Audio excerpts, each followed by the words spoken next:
Assalamualaikum warahmatullahi wabarakatuh. Waalaikumsalam warahmatullahi wabarakatuh. Alhamdulillah wassalatu wassalamu ala sayyidina Rasulillah sayyidina wa maulana Muhammad ibn Abdullah wa ala alihi wa sahbihi wa mawalah. La hawla wa la quwwata illa billah, amma ba'du. Bapak-bapak, ibu-ibu, saudara-saudara kaum muslimin rahimakumullah. Kehidupan ini mempunyai apa yang disebut kewajiban dan mempunyai apa yang dinamakan hak. Keduanya selalu berjalan seiring, di mana yang satu tidak bisa dipisahkan dengan yang lain. Hanyalah jikalau kita sudah melaksanakan satu kewajiban, maka kita berhak untuk menuntut hak. Dan hanyalah jikalau kita mau menuntut suatu hak, tidak lain oleh karena kita merasa sudah melaksanakan kewajiban itu. Yang satu bisa menimbulkan yang lain, tapi yang satu tidak bisa dipisahkan dengan yang lain. Orang yang lebih menitik beratkan kepada melaksanakan kewajiban dengan tidak begitu mengiraukan haknya, maka ini adalah kalau tidak orang bijaksana, mungkin orang tertindas. Sebaliknya, orang yang lebih mendahulukan haknya dengan melupakan kewajibannya, maka ini dinamakan orang tidak tahu diri. Sedangkan orang yang menuntut haknya sesuai dengan kewajiban yang dilaksanakannya, maka inilah orang yang adil. Pada satu sisi, kita misalnya mempunyai hak untuk bersuara, mempunyai hak untuk mengemukakan pendapat, mempunyai hak untuk berserikat dan berkumpul. Tapi pada sisi lain, kita juga mempunyai kewajiban untuk menjaga kemaslahatan bersama, ketenangan, keamanan, dan ketertiban. Apabila yang satu sudah lebih berat dari yang lain, maka dampak negatifnya segera akan timbul. Pada pertemuan kali ini, kita akan membicarakan sebuah hadis dari Rasulullah sallallahu alaihi wasallam yang diriwayatkan oleh Imam Muslim, yang menyatakan tentang hak-hak muslim di dalam kehidupan ini. Beliau bersabda, hakul muslimi alal muslimi sittun. Hak seorang muslim terhadap muslim lainnya ada 6 perkara. Kita tentu maklum, hak harus kita berikan, kewajiban harus kita laksanakan. Hak seorang muslim atas seorang muslim dalam kehidupan ini ada 6 perkara. Pertama, iza laqitahu fasallim alaihi. Apabila engkau bertemu dengan dia muslim, fasallim alaihi, maka kewajibanmu adalah memberikan salam kepadanya. Mengucapkan salam merupakan kewajiban dan merupakan hak bagi saudara kita muslim. Saudara-saudara kaum muslimin rahimakumullah, ternyata ucapan salam dalam kehidupan beragama bukan cuma merupakan soal etis keagamaan, bukan cuma soal adab dan akhlak apabila kita bertemu dengan seorang muslim, tapi lebih daripada itu merupakan hak yang harus kita berikan. Sehingga mengucapkan salam hukumnya adalah wajib, sedangkan menjawab salam hukumnya adalah sunnah saja. Saudara-saudara, mari kita dekati persoalannya lebih jauh.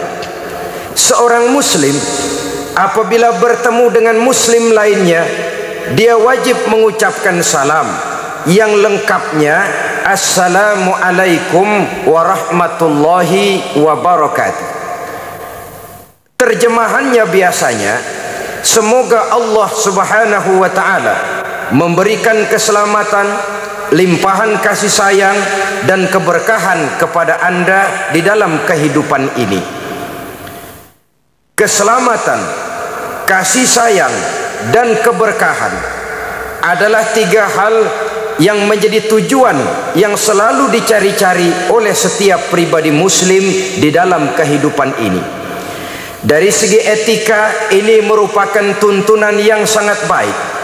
Mendoakan orang muslim yang kita temui, pertama dengan doa keselamatan.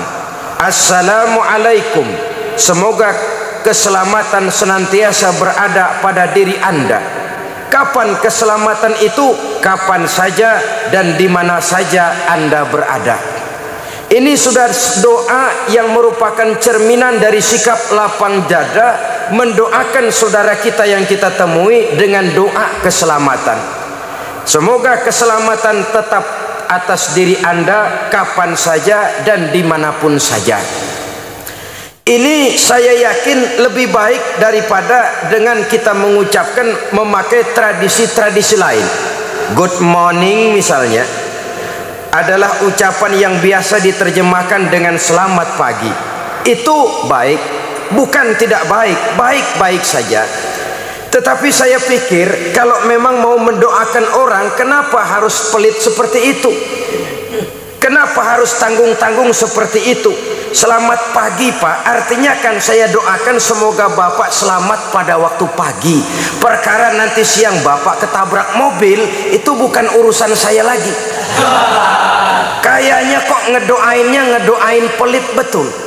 Islam mengajarkan kita berlapang dada. Assalamualaikum, keselamatan bagi Tuhan.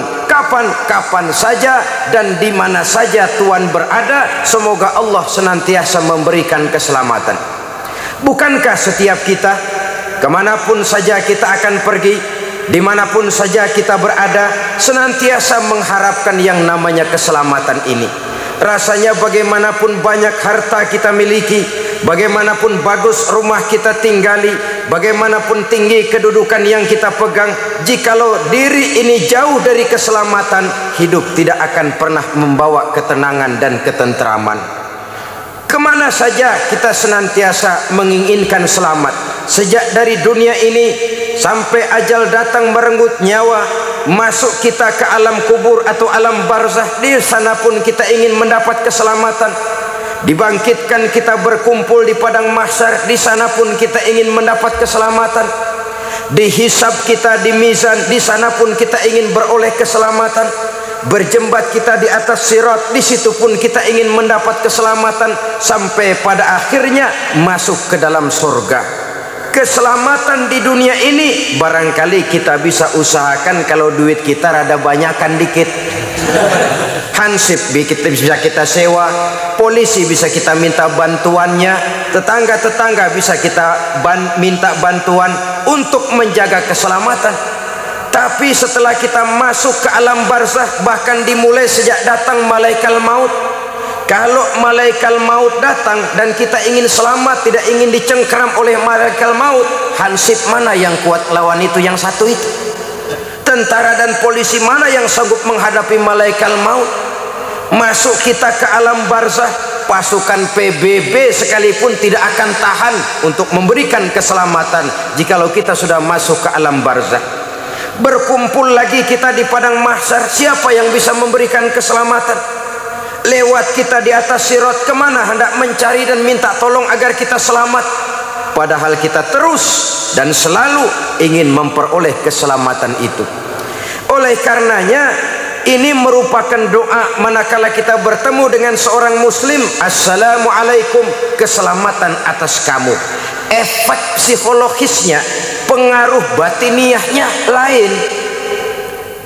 Kalau kita berada di luar negeri, bertemu dengan saudara kita, dia mengucapkan selamat pagi mas, dalam hati, oh ya teman sebangsa setanah air.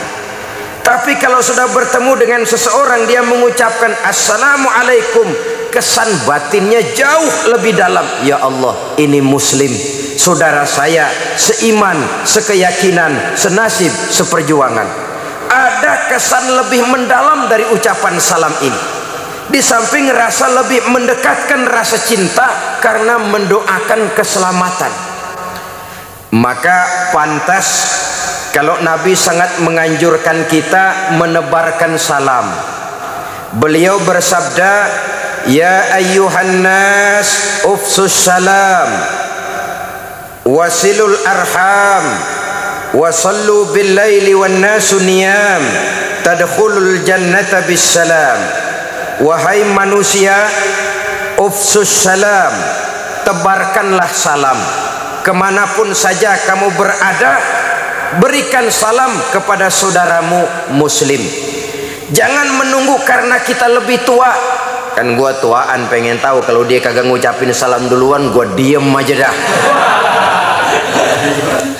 Kata Nabi, dua orang muslim apabila bertemu, yang terbaik adalah yang lebih dulu mengucapkan salam. Jadi bukan soal tuaan mudaan, yang terbaik di antara dua orang muslim apabila bertemu, yang lebih dulu mengucapkan salam. Demikian penting menebarkan salam ini. Nabi katakan ufsus salam, tebarkan salam di antara kamu. Kalau kita ambil pengertian harfiahnya, menebarkan salam artinya gemar mengucapkan assalamualaikum kepada saudara kita muslim yang kita temui. Dalam pengertian hakikinya, menebarkan salam artinya hidup senantiasa menebarkan perdamaian, ketenangan, keamanan, kemaslahatan di tengah masyarakat. Pantang seorang muslim jadi biang kerok di tengah masyarakatnya. Kemanapun dia pergi, dia selalu menebarkan kedamaian, ketenangan, keamanan, dan tidak menjadi biang kerok bagi lingkungannya. Sehingga kalau dia ada, orang gembira. Kalau dia tidak ada, orang cari. Kalau dia bersedih, kalau dia pergi, orang pun bersedih. Sebaliknya, yang namanya mental kerok, kalau dia ada, orang susah. Di mana aja kalau dia ada, orang susah. Ada dia, kacau dah nih, kacau dah. Di mana saja kalau dia ada, mesti yang timbul kekacauan. Kalau dia nggak ada, orang girang. Kalau dia pergi, orang malah gembira. Kalau dia mati, nggak ada yang meneteskan air mata, malah orang bersyukur. Itu tanda di antara tanda-tanda kerok, menebarkan kedamaian. Saudara-saudara, sampai-sampai dikatakan mencuri salam itu bagus. Ya, di antara mencuri yang bagus adalah mencuri salam. Ini jangan salah paham. Dulu ada santri ngajinya ngantuk. Kata kiainya, anak-anak mencuri salam itu bagus. Karena ngaji sambil ngantuk salah dengar. Dia dengar mencuri ayam bagus. Sudah pulang habis ayam tetangga. Ketika ditangkap, kenapa kamu mencuri ayam? Kata kiai, mencuri ayam itu bagus. Bukan kiainya ngajarin mencuri ayam bagus, ngajinya ngantuk. Maksud mencuri salam itu bagaimana? Misalnya kita sedang lewat, ada orang mau bertamu ke rumah yang kita lewati itu. Di depan pintu dia mengucapkan assalamualaikum. Kita sambil lewat menjawab waalaikumsalam. Tanpa setahu dia, itu namanya mencuri salam. Dan di antara mencuri yang bagus cuman mencuri salam. Saudara-saudara kaum muslimin rahimakumullah, pesan Nabi yang pertama tadi ufsus salam, tebarkan salam. Yang kedua wasilul arham, bersilaturahmi di antara kamu. Yang ketiga wasallu bil laili wan nasu niyam, dan sembayanglah di keheningan malam pada waktu manusia sedang tidur. Kalau tiga ini kamu laksanakan, tadkhulul jannata bisalam, kamu akan masuk surga dengan aman, kamu akan masuk surga dengan selamat. Syaratnya tiga tadi itu. Pertama, ufsus salam, tebarkan salam, tebarkan kedamaian dan ketenangan di tengah masyarakat. Yang kedua, ikat tali silaturahmi. Yang ketiga, bangun di keheningan malam pada saat orang lain sedang tidur. Ini bangun tengah malam sembahyang pada saat orang lain tidur berat, saudara-saudara. Kita kadang-kadang pengen juga sih nyobain. Niat ntar malam nih bangun, mau sembahyang malam, setel beker. Begitu jam 2 beker bunyi kerining, kaget kita bangun, duduk. Bukan ke wudhu, bukan ngambil air wudhu, bukan sembahyang, duduk matiin beker, pules lagi. Ini memang sesuatu yang sangat berat, tetapi inilah yang harus kita laksanakan kalau kita ingin, kata Nabi, tadkhulul jannata bisalam, masuk surga dengan aman dan dengan selamat. Saya kembali kepada masalah pokok. Doa kita yang pertama yang merupakan hak saudara kita muslim dan kewajiban kita sebagai muslim, mendoakan saudara kita untuk mendapat keselamatan. Tidak ada hasud, tidak ada iri, tidak ada dengki hati. Kemanapun saudara kita akan pergi, dengan tulus kita mengucapkan assalamualaikum, semoga Allah senantiasa memberikan limpahan keselamatan kepada kamu bersemua. Ini luar biasa. Lebih daripada sekadar etika kehidupan beragama, dia merupakan hak dan merupakan kewajiban yang seiring, di mana yang satu saya katakan tadi tidak bisa dipisahkan dengan lainnya. Lalu yang kedua, warahmatullah, semoga kamu selalu mendapat limpahan kasih sayang dari Allah. Rahmah biasa diartikan dengan kasih sayang. Kasih sayang, dua kalimat menjadi satu, menjadi kata majemuk, kasih dan sayang. Apa bedanya sih?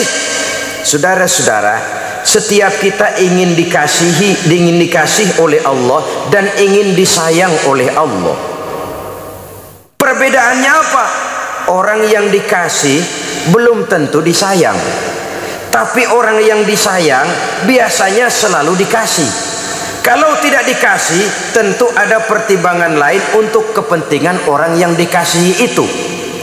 Kalau soal pengasih, Allah Maha Pengasih, semua saja dikasih oleh Allah itu. Soviet itu kan dedengkotnya komunis, Cina bapak moyangnya komunis, tapi kehidupan masyarakatnya maju, mereka dapat rezeki, mereka mengalami kemajuan di bidang teknologi dan lain sebagainya. Kenapa? Soal pengasih mah Allah tidak pilih kasih, siapapun saja dikasih.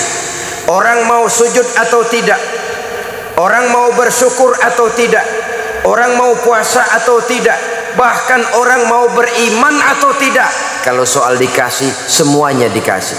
Tapi yang dikasihkan belum tentu disayang. Bahwa komunis dapat rezeki, iya. Bahwa orang-orang kafir banyak yang hidupnya kaya, memang mereka semuanya dikasih, tapi dikasih belum tentu disayang. Nah, orang yang rajin sujud, orang yang melaksanakan puasa di bulan Ramadan, orang yang dekat dengan Allah, mereka dikasihi, disayangi oleh Allah Subhanahu wa ta'ala. Kalau disayang oleh Allah, tentu dikasih. Kalau tidak dikasih, ada pertimbangan lain untuk kepentingan orang yang dikasihi itu. Contoh, anak kita umur 5 tahun, kita sayang benar kepadanya. Satu hari dia datang, Pak, minta duit 100.000. Anak umur 5 tahun minta duit 100.000, paling kita kasih 100 perak. Kenapa? Umurnya baru 5 tahun. Apa artinya uang 100.000 kalau jatuh di tangan anak berumur 5 tahun? Makin dewasa dia akan semakin besar pemberian kita. Kenapa? Pada saat itu pemberian kita sudah bisa dipertanggungjawabkan. Begitulah kita dalam pandangan Allah. Kalau minta rezeki, belum pernah saya dengar ada orang Islam minta rezeki, ya Allah berikanlah saya rezeki dikit aja ya Allah. Belum pernah. Kalau sudah minta rezeki mesti luas, banyak, halal. Tapi kadang-kadang kita udah pegel nungguin, belum juga datang tuh rezeki. Pikir-pikir gue kan rajin banget sembahyang, apa rezeki seret banget, gue perek lagi apa sembahyang. Saudara-saudara kaum muslimin rahimakumullah, ada pertimbangan lain untuk kemaslahatan kita. Allah toh senantiasa memberikan yang terbaik untuk kita. Cuma kita saja yang tidak tahu rahasia di belakang itu. Adalah di zaman dahulu, menurut satu dongeng, seorang pemuda tampan, gagah, menarik, tapi sayang matanya buta.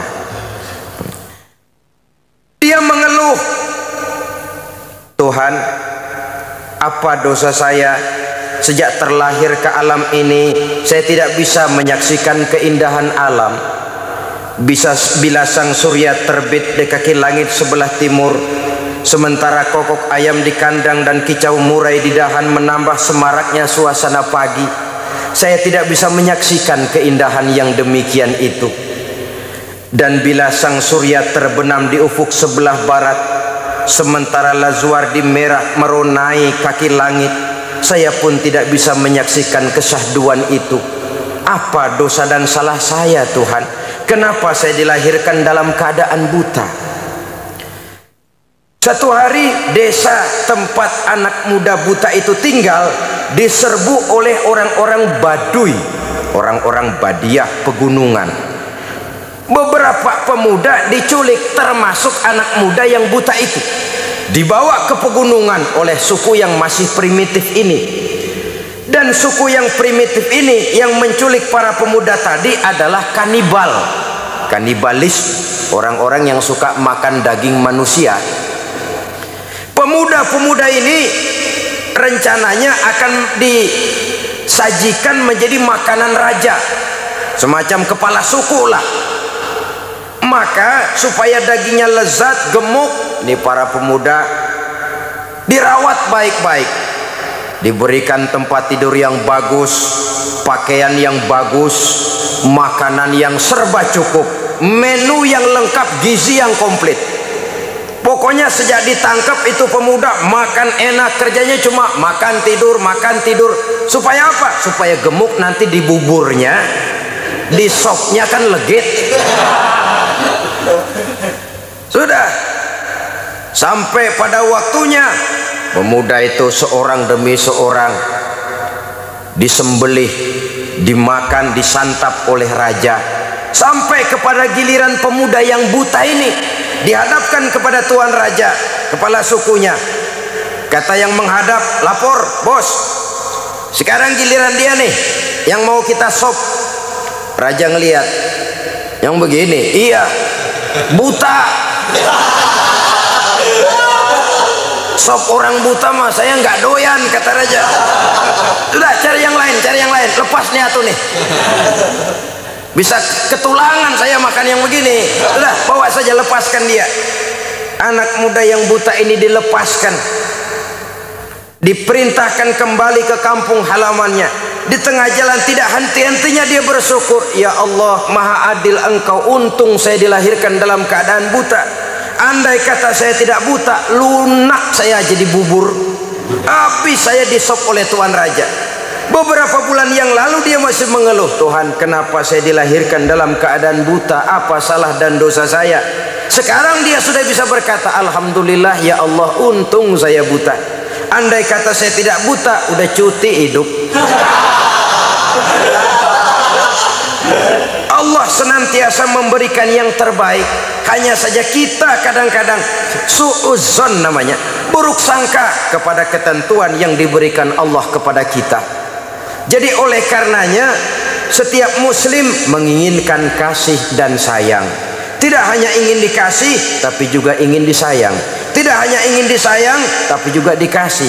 Andai kata tidak dikasih, kita tetap husnuzon alias baik sangka kepada Allah Subhanahu wa ta'ala. Itu doa yang kedua. Setelah keselamatan, kasih sayang.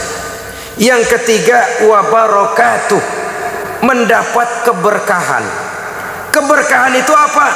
Kalau seluruh karunia yang diberikan Allah kepada kita makin mendekatkan diri kita kepada Allah dan membawa ketenangan hidup, itu namanya rezeki bawa berkah.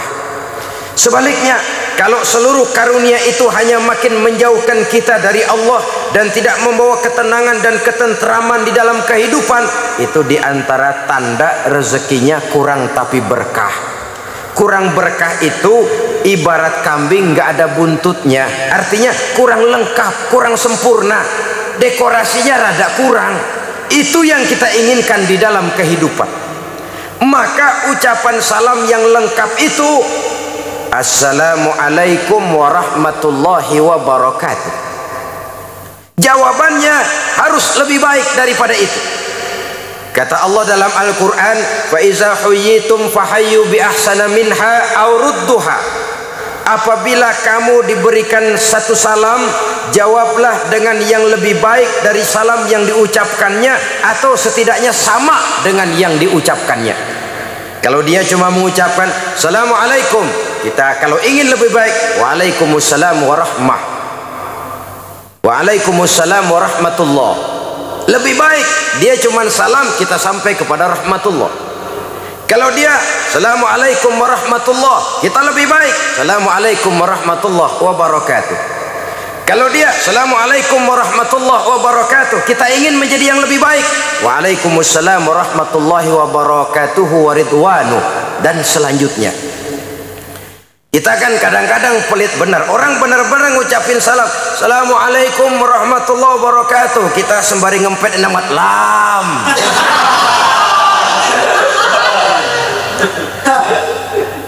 Jawaban harus lebih baik, atau kalau tidak aurudduha, sama dengan salam yang diucapkan kepada kita itu. Assalamualaikum, Waalaikumsalam. Setidaknya sama, seri. Kalau tidak mau lebih baik, karena yang lebih baik itu tentu yang lebih besar pahalanya. Saudara-saudara kaum muslimin rahimakumullah, ini adalah hak yang harus kita berikan kepada saudara kita muslim. Iza laqitahu fasallim alaihi, apabila kamu bertemu dengan dia, ucapkanlah salam, doakan keselamatan untuknya. Satu. Yang kedua, wa iza da'aka fa'ajibhu, kalau dipanggil wajib menjawab. Kalau diundang wajib datang, sepanjang tidak ada alasan yang bersifat syar'i, alasan yang dibenarkan oleh hukum syara, seperti sakit atau alasan-alasan lain yang memang merupakan syar'i sifatnya. Apabila dipanggil, kamu wajib menjawab. Menjawab panggilan tentu bersesuaian dengan orang yang kita hadapi. Kalau yang manggil kedua orang tua kita, agama mengajarkan anak yang baik menjawab labbaik.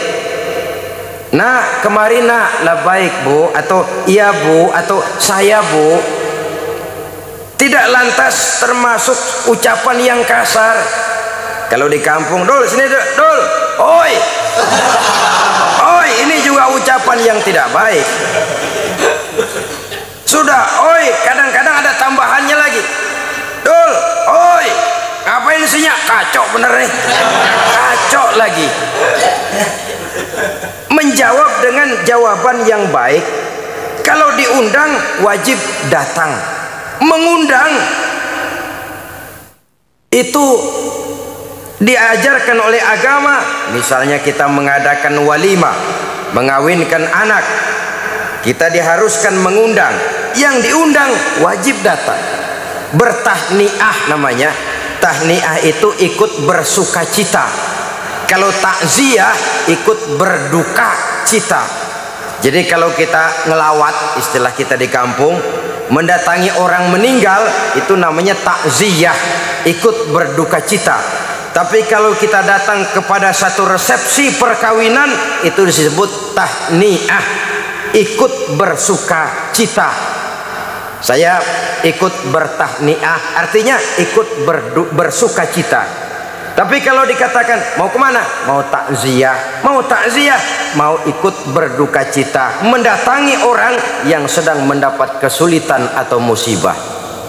Saudara-saudara kaum muslimin rahimakumullah, hak yang ketiga yang harus kita berikan kepada saudara kita muslim, wa izastansahaka fansahhu, apabila dia datang memintakan nasihat kepadamu, berikanlah nasihat itu. Ini merupakan hak, sebab agama mengajarkan tawasau bil haq wa tawasau bis sabr. Hendaklah kamu saling nasihat menasihati di dalam kebenaran, dan hendaklah kamu saling nasihat menasihati dengan cara yang sabar.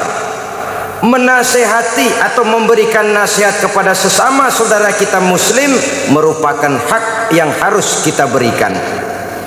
Saudara-saudara, soal nasihat adalah merupakan mutiara yang tidak perlu kita tolak. Terimalah mutiara dari manapun datangnya. Sehingga Sayyidina Umar ibn al-Khattab radhiyallahu an selalu dan tidak pernah segan-segan meminta pendapat dan nasihat dari orang yang kelihatannya paling kere sekalipun. Beliau tidak ragu-ragu untuk bertanya. Kadang-kadang bertemu seseorang, beliau panggil, mas, coba sebentar, menurut kamu apa yang tidak baik pada diri saya? Menurut kamu apa yang tidak baik pada diri saya? Kadang-kadang beliau bertanya, apakah kamu melihat pada diri saya ada tanda-tanda orang kafir? Kalau diberitahu, beliau bukan main gembiranya, lalu berusaha memperbaikinya. Kita jangankan meminta diberitahu, orang lain memberitahu kadang-kadang marahan kita. Ngapa jadi gua lu bilangin? Lamaan juga gua jadi orang sama lu. Udah kenyang makan asam garam, lu sunat gua yang mangkuk. Saudara-saudara, inilah salah satu letak kekeliruan kita, menolak mutiara hanya oleh karena dia datang dari orang-orang yang statusnya di bawah kita, yang levelnya kita anggap rendah, kita anggap remeh, kita anggap kere. Padahal agama mengajarkan khuzil hikmata wa la yadurruka min ayyi wi'ain kharajat. Ambillah hikmah, ambillah mutiara, jangan peduli dari manapun saja datangnya. Sikap objektif, walaupun itu diucapkan oleh seorang budak yang hitam legam, kalau memang merupakan satu kebenaran harus kita ambil. Dan lebih daripada itu, setiap kita dalam menghadapi persoalan pada waktu tertentu ketika menimpa diri kita, kita buntu, kita perlu nasihat, kita perlu pandangan, kita perlu saran dari orang lain. Sama juga orang kelilipan matanya. Kalau orang lain kelilipan, gampang benar kita tiupin. Tapi giliran kita kelilipan, bukankah kita perlu orang lain untuk niupin mata kita? Seperti juga tukang cukur. Pada saat rambut orang lain panjang, dia bisa betul dan ahli sangat menatanya. Tapi giliran rambut dia sendiri yang panjang, dia perlu bantuan orang lain untuk merapikannya. Begitulah kehidupan ini. Kita kadang-kadang dalam hidup berbentur dengan banyak problema, berbentur dengan berbagai macam persoalan, sejak menyangkut masalah anak, istri, lingkungan keluarga, masalah ekonomi, masalah usaha, bidang pekerjaan, kegiatan sehari-hari, masalah organisasi dan lain sebagainya. Kadang-kadang kalau untuk orang lain kita bisa bicara, tapi kalau sudah berhadapan dengan persoalan diri sendiri, kita sering buntu. Dikala itulah kita perlu nasihat, saran, pandangan dari teman sejawat, seiring, dari orang lain sesama muslim. Dan teman yang baik itu khairul ashabi mayyadulluka alal khair. Teman yang paling baik yang selalu menunjuki kamu kepada kebaikan, menunjuki kebaikan, walaupun dia sendiri barangkali bukan orang yang baik, tapi dia bisa menyelamatkan orang lain. Dia sendiri tukang mabuk umpamanya, tapi ketika temannya teler, lo jangan teler, lo jangan dah, jangan. Lalu sendiri kemarin gua lu jangan lo. Ya dia sendiri begitu, tapi paling tidak dia bisa masih mau menyelamatkan orang lain. Ini masih lebih baik daripada sudah nggak bisa nyelamatin orang lain, ngebon lagi. Ngebon mau mabuk nyambat. Saudara hadirin yang saya hormati, wa izastan sohaka fansohu, apabila dimintakan kamu nasihat, berikan dia nasihat. Bukankah nasihat ini juga merupakan satu hal yang kita perlukan dalam kehidupan? Walaupun nasihat perbuatan lebih tajam akibatnya daripada nasihat ucapan. Nasihat berupa perbuatan. Kita dalam hidup ini selalu dapat nasihat. Ada nasihat yang datang dari luar diri kita. Apa yang datang dari luar diri kita? Semua yang kita lihat, semua yang kita saksikan, segala yang kita dengar. Kalau mau kita mengadakan analisa, itu kan nasihat. Oh, si Ano itu begitu-begitu, akibatnya kok begitu ya. Nasihat. Si Fulan itu masa mudanya begitu-begitu, di hari tuanya kok begitu. Nasihat yang kita baca, yang kita dengar, yang kita lihat, yang kita saksikan dalam hidup ini, seluruhnya bisa menjadi nasihat. Atau nasihat yang timbul dari dalam diri kita sendiri. Kulit mulai keriput, uban mulai bertabur, gigi permisi atu-atu.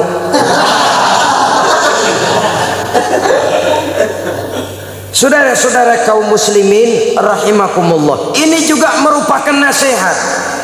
Wa man nu'ammirhu nunakkishu fil khalqi afala ta'qilun.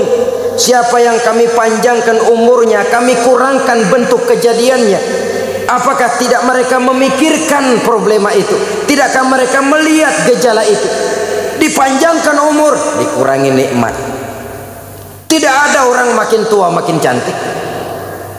Tidak ada orang makin tua telinganya makin tajam, matanya makin awas. Tidak, segalanya nunakkishu fil khalqi. Kami kurangi dan kami kurangi. Kalau di kala remajanya orang berbisik dia dengar. Di hari-hari mendekati tuanya, bahkan di hari tuanya kita teriak di kupingnya masih mendelik. Oh. Nunakkishu fil khalqi. Kami kurangi. Saudara-saudara kaum muslimin rahimakumullah, itu seluruhnya merupakan nasihat. Jangan sampai termasuk jenis tua-tua keladi, makin tua makin menjadi, tua-tua kelapa makin tua makin berminyak. Tidak juga sadar akan nasihat yang ada di dalam dirinya. Perubahan dalam dirinya tidak menyebabkan perubahan cara berpikirnya yang akan membawa kepada perubahan dalam gerak dan gaya hidupnya. Itu seluruhnya sekali lagi merupakan nasihat yang timbul dari dalam diri kita. Orang yang beriman sebagai muslim sadar dan sadar. Uban mulai bertabur, kulit mulai keriput, gigi mulai permisi, bersih sekali. Paling-paling yang kuat dimakan agar-agar mau ngolong-ngol.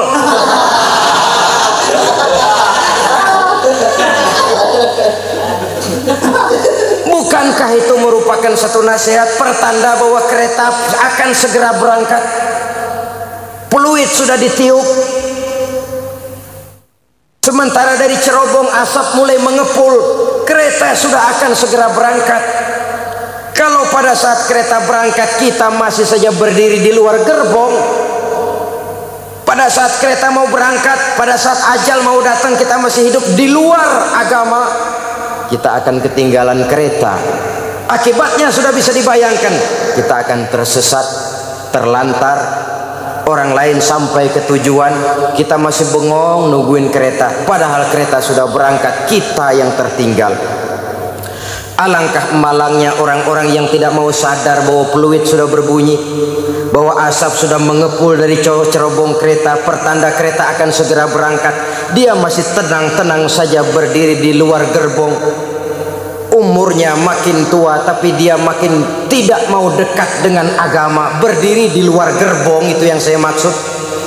Sampai dikala ajal datang juga dalam keadaan su'ul khatimah, jelek di penghujungnya.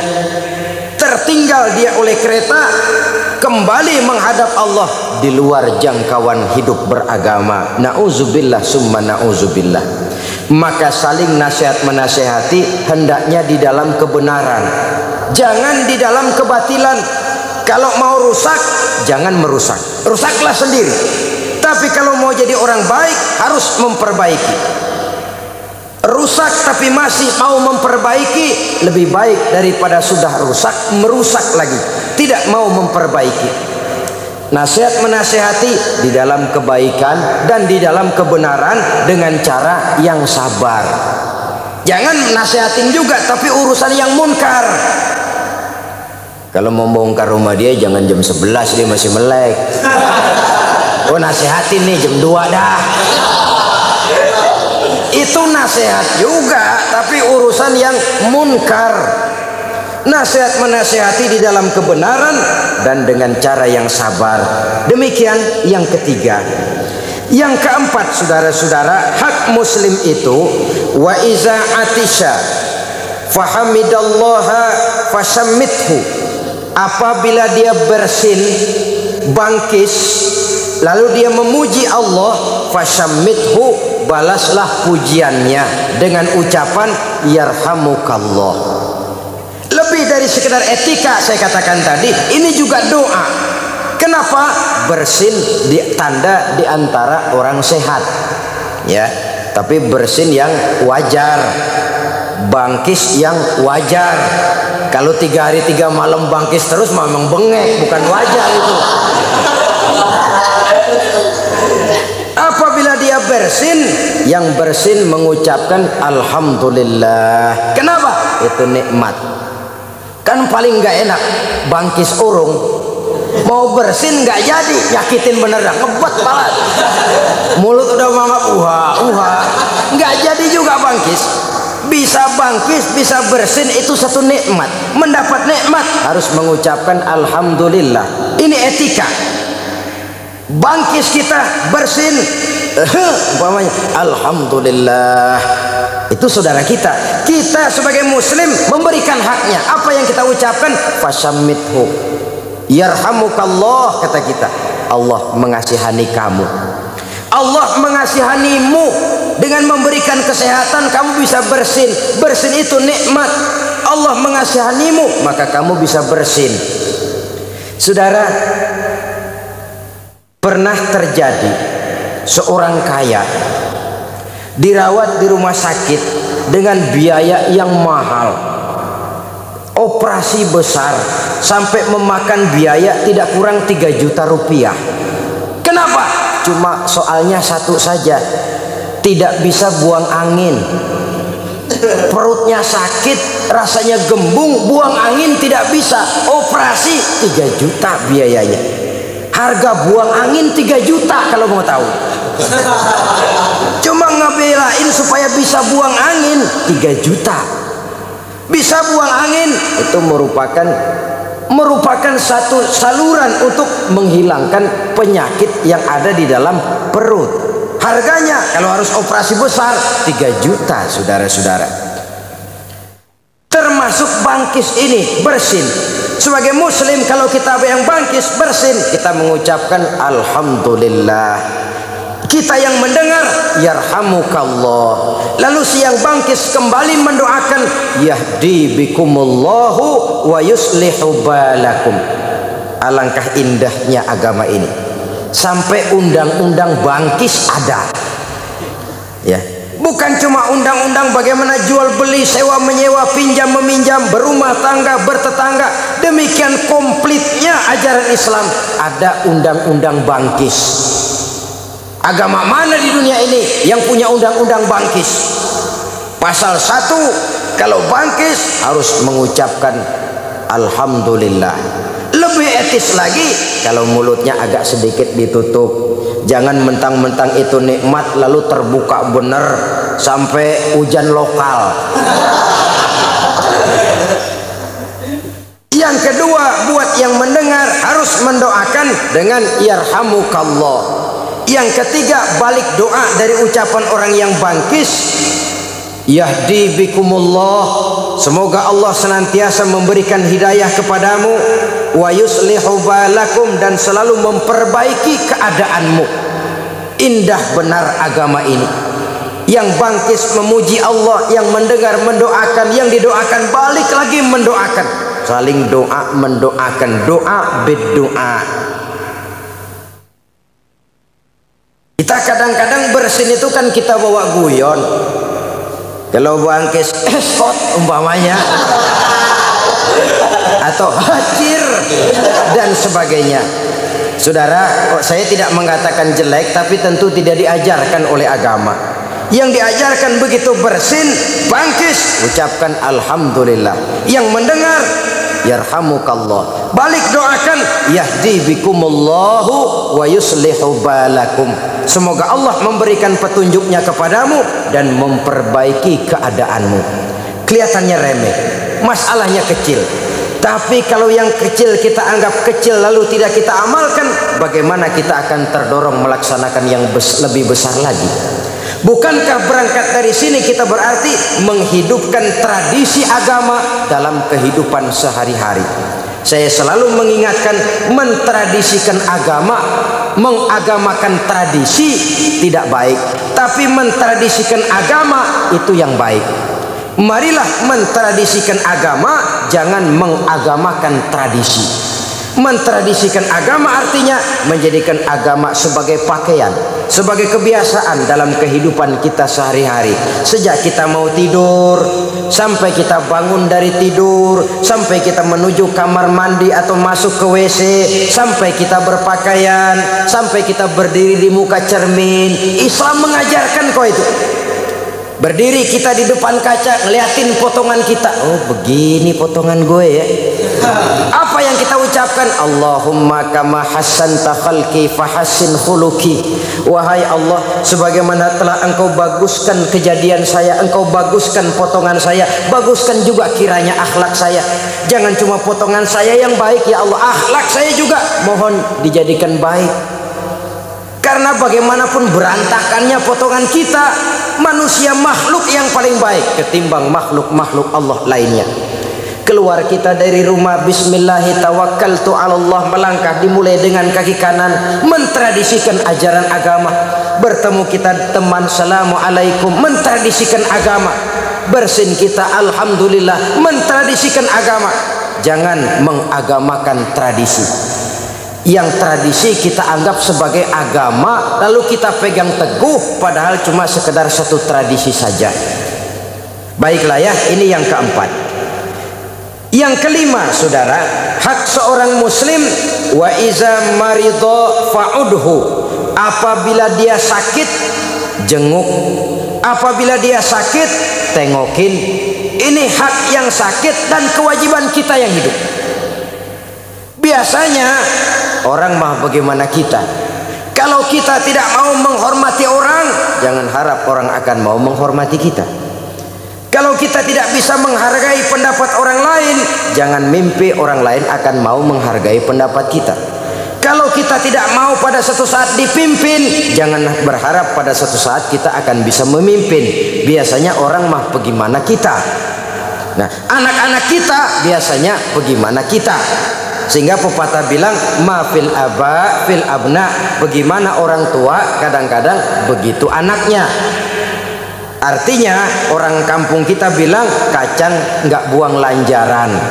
Pepatah Belanda bilang buah apel jatuhnya tidak terlalu jauh dari pohonnya. Buah apel jatuhnya tidak terlalu jauh dari pohonnya. Rasanya tidak mungkin buah apelnya di Jakarta jatuhnya tuh buah di Bogor, tidak mungkin. Suatu hal yang mustahil. Buah apel jatuhnya tidak terlalu jauh dari pohonnya. Artinya kelakuan anak-anak biasanya nggak terlalu jauh dari bagaimana orang tuanya. Bagaimana sikap orang lain kepada kita, bergantung sikap kita kepada orang lain itu. Karena itu dalam Islam bukan saja yang muda harus menghormati yang tua, tapi juga yang tua harus sayang kepada yang muda. Lah, kalau yang muda nggak mau sayang, kalau yang tua nggak mau sayang kepada yang muda, jangan heran yang muda juga nggak mau ngormatin yang tua. Kenapa? Seri. Orang makan bagaimana kita. Saya ulangi ini, dalam Islam bukan cuma yang muda wajib menghormati yang tua, tapi yang tua pun harus menyayangi yang muda. Kalau yang tua tidak sanggup mau menyayangi yang muda, jangan berharap yang muda lalu mau menghormati yang tua. Keduanya memang berkaitan. Begitulah dalam kehidupan ini, kalau kita ada teman sakit, rajin nengokin, maka insya Allah pada suatu saat jika kita kena musibah, jika kita yang sakit, teman juga rasanya merasa kehilangan. Si fulan kemana? Sakit. Sakit apa? Ayo tengokin. Berangkat. Tapi kalau kita sendiri malas, si fulan kemana? Sakit. Udah lama? 3 minggu. Keadaannya bagaimana? Ya enggak, tapi payah sih. Biarin dah, masih lamaan deh hidup. Biarin dah. Saudara, nengokin orang sakit tentu dengan etika. Ini namanya termasuk takziah nih. Nengokin orang sakit, takziah, ikut berduka cita, ikut merasakan beban penderitaannya. Kalau tahniah, bersuka cita, kita kondangan ke resepsi, biasanya bawa kado, bawa hadiah, ikhlas karena Allah, tidak karena mengharapkan dia nanti bakal, kalau kita punya hajat bakal ngasih seperti kita ngasih, tidak. Maka kita bertakziah ini, nengokin orang sakit, yang penting kita datang saja nengokin, itu sudah merupakan sugesti. Ya Allah, dia nggak lupa kok sama gue. Ya Allah, dia ingat kok. Datangnya saja sudah merupakan obat. Terlepas dari apapun yang dia bawa, karena memang orang sakit kan nggak boleh makan bebas. Kita kadang-kadang terbalik, giliran dia seger, gak pernah kita ngasih makanan. Mantak dia sakit, apa aja kita tawarin. Lu mau makan anggur? Apel. Giliran lidahnya pahit, dadakan apaan aja ditawarin. Waktu dia sehat, apa kata kue simpring diumpatin. Baru kita tawarin makanan enak, giliran dia sakit. Ya tapi itu toh baik. Hanya saja alangkah idealnya dalam keadaan sehat, di mana walaupun makanan enak, tapi kalau kagak enak makan buat apa? Lebih baik enak makan walaupun makanannya sederhana. Enak makan sama makan enak lain, saudara. Makan enak, ini makanannya yang enak. Enak makan, ya memang lagi kemaruk kalau orang kampung bilang. Yang enak yang mana? Yang dua-duanya enak makan, makanannya enak. Nah itu nyetel tuh. Emang lagi enak makan, makanannya enak lagi, nggak nyisa dah. Sebaliknya enak makan, makanannya sederhana, masih habis juga, lumayan. Makanannya enak, tapi nggak enak makan, sakit deh tuh. Buat apa banyak makanan enak kalau kita nggak enak makan? Kita emang cerdik sih, giliran orang nggak enak makan, apaan aja kita tawarin. Lu sakit ya, emang pengen makan apa? Cempedak, duren. Giliran dia ampek, bengek, apa aja ditawarin. Saudara-saudara kaum muslimin rahimakumullah, kedatangan kita sudah merupakan sugesti. Belum lagi doa. Sakit apa? Oh, mudah-mudahan cepat sembuh, ini penyakit ringan kok. Insya Allah 2-3 hari lagi sudah keluar dari rumah sakit ini. Walaupun jenis penyakitnya berbahaya umpamanya, tapi ucapan itu sudah memberikan sugesti, dorongan untuk sembuh. Dan sugesti itu sudah separuh daripada obat zohir. Walaupun penyakitnya bahaya, jangan nengokin orang sakit jujur.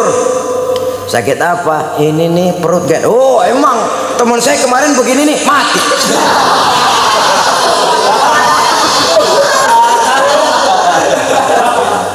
Enggak etis, saudara-saudara. Mendingan di rumah aja nengokin kalau gitu.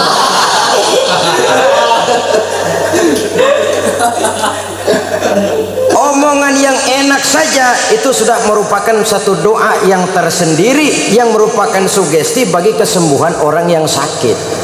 Bahkan kita tahu dari sejarah bagaimana Rasul diludahi oleh orang kafir, tapi pada saat orang kafir itu sakit, Rasul lebih dulu, Rasul yang lebih dulu nengokin. Bukan Abu Jahal, bukan Abu Lahab, sehingga orang kafir tadi tersentuh hatinya, insaf dan sadar akan kejelekan perangainya, masuk Islam di hadapan Rasul, cuma oleh karena pada waktu dia sakit ditengoki oleh Rasulullah Shallallahu Alaihi Wasallam. Pengaruhnya, saudara-saudara, kalau kita lagi ngawinin anak, yang datang gampang kita lupa kok.